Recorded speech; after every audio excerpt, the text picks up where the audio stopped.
आज का शिरडी साईं संदेश। मेरे बच्चे, तुमने अपना क्या हाल बना रखा है।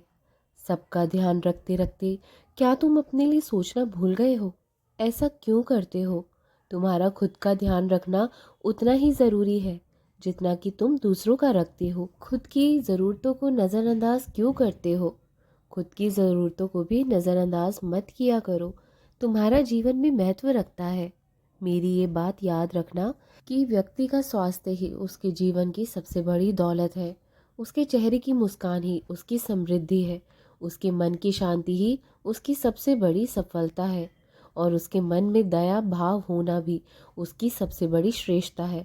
इससे सबसे पहले खुद का स्वास्थ्य भी ठीक रखो। बाकी चीज़ें तो होती रहेंगी। पूरी दुनिया की चिंता तुम क्यों करते हो? क्या कोई और तुम्हारी परेशानियों को देखकर परेशान होता है? जो तुम हर बात दिल से लगाए बैठे हो। परमात्मा से कभी भी प्रार्थना करते हो तो ये मत मांगो कि हमारे दुख मिटा दो।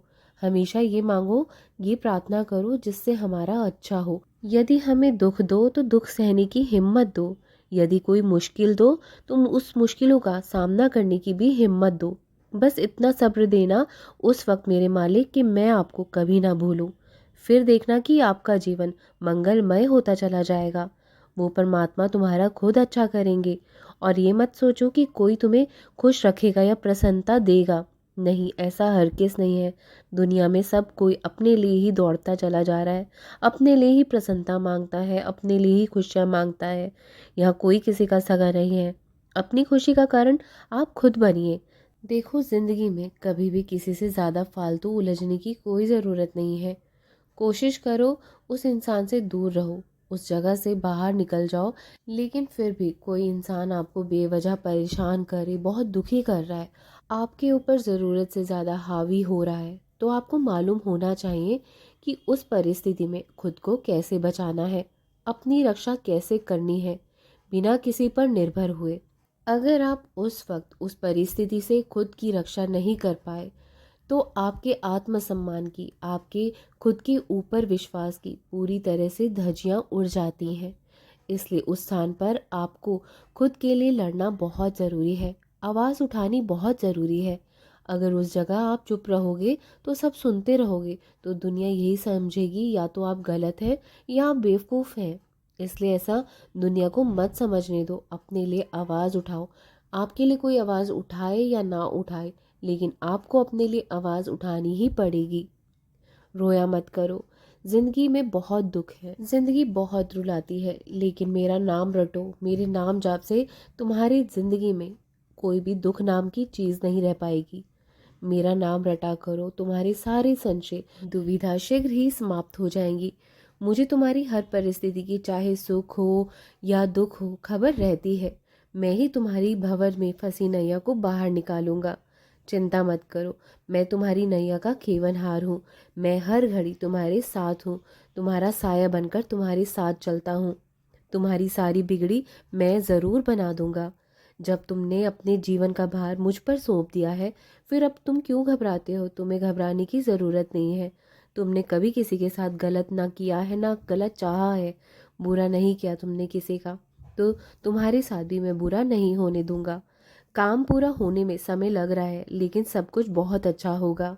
मैं देखता हूँ कि कई बार तुम बेवजह परेशान रहते हो, चिंता करते रहते हो। इंसान भविष्य की चिंता में अपना सारा जीवन व्यर्थ करता चला जाता है।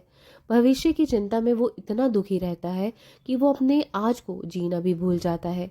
ये ज़िंदगी मेरे बच्चों बहुत छोटी है।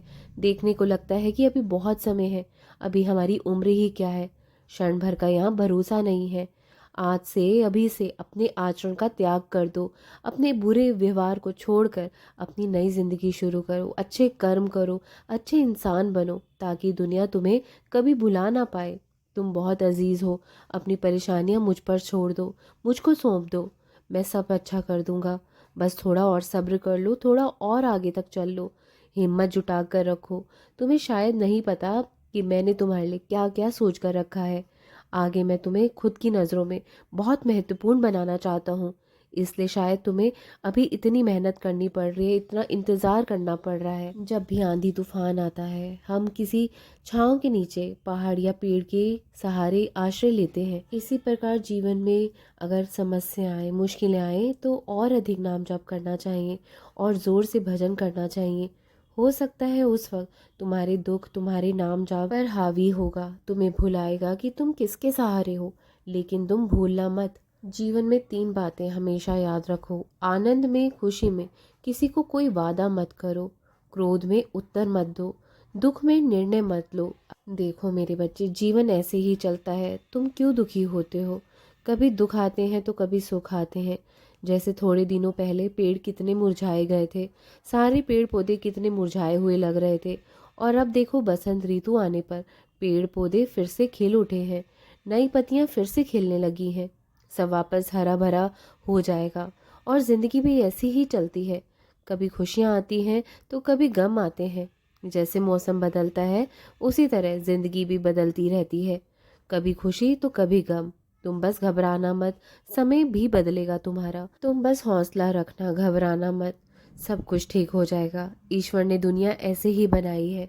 याद रखना, बीता हुआ कल वापस नहीं आता। भविष्य की चिंता मत करो, उससे तुम्हें कुछ हासिल नहीं होगा, बल्कि तुम अपने आज को भी गंवा दोगे। जो आने वाला कल है उसका तुम पहले से ही अनुमान नहीं लगा सकते, तो उसकी भी फिक्र मत किया करो। जो है, आज को ही बदलना है, आज को ही सुधारना है तुम्हें, और आज को ही संभालना है। ये ही तुम्हारी जिम्मेदारी है।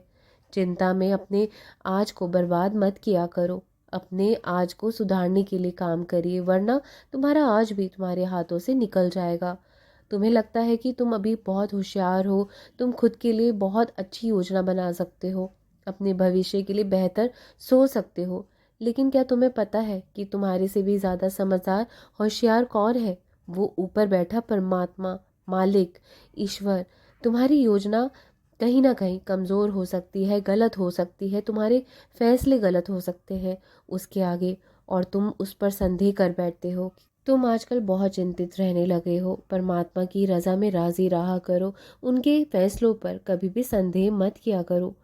वो ईश्वर, वो परमात्मा बहुत दयालु है, बहुत प्यारे हैं वो।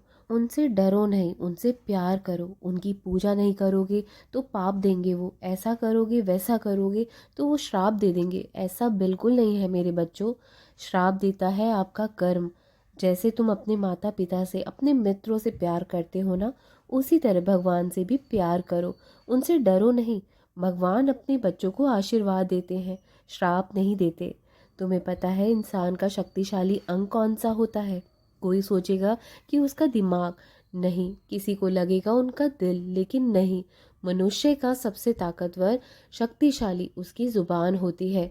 इसलिए अपनी ज़ुबान का प्रयोग सोच समझ कर करना चाहिए। ये चाहे तो किसी को इतनी प्रसन्नता दे सकता है, और चाहे तो किसी को इतनी चोट पहुंचा सकता है, गुस्सा दिला सकता है। इसलिए ये बहुत ही प्रभावशाली होती है। इसलिए इसका इस्तेमाल हमेशा सच्चाई और ईमानदारी से ही करना चाहिए। तुम्हें मालूम है, एक बार ज़ुबान से निकले शब्द वापस नहीं लिए जाते, इसलिए अपने शब्दों का इस्तेमाल ध्यान से करिए। हमेशा कोशिश करिए कि इससे कभी भी किसी का दिल ना दुखे। तुम्हारे शब्द ही किसी व्यक्ति को अर्श से फर्श पर भी ला सकती है। दुनिया में आप जितना भी अच्छा कर लो, लेकिन तुम्हारी एक गलती से लोग तुम्हारी सारी अच्छाई भूल जाते हैं। लेकिन दुनिया की परवाह मत किया करो, तुम अच्छा करने से कभी भी पीछे मत हटो, क्योंकि वो भगवान को आपकी सबकी खबर है। वो कोई तुम्हारी अच्छाई की कीमत समझे या ना समझे, लेकिन वो परमात्मा तुम्हारी अच्छाई की कीमत जानता है। वो तुम्हारे अच्छे कर्मों को व्यर्थ यूं जाने नहीं देगा। बस अच्छे कर्म करो और बाकी सब कुछ मुझ पर छोड़ दो। राम कृष्ण हरे, राम कृष्ण हरे, राम कृष्ण हरे।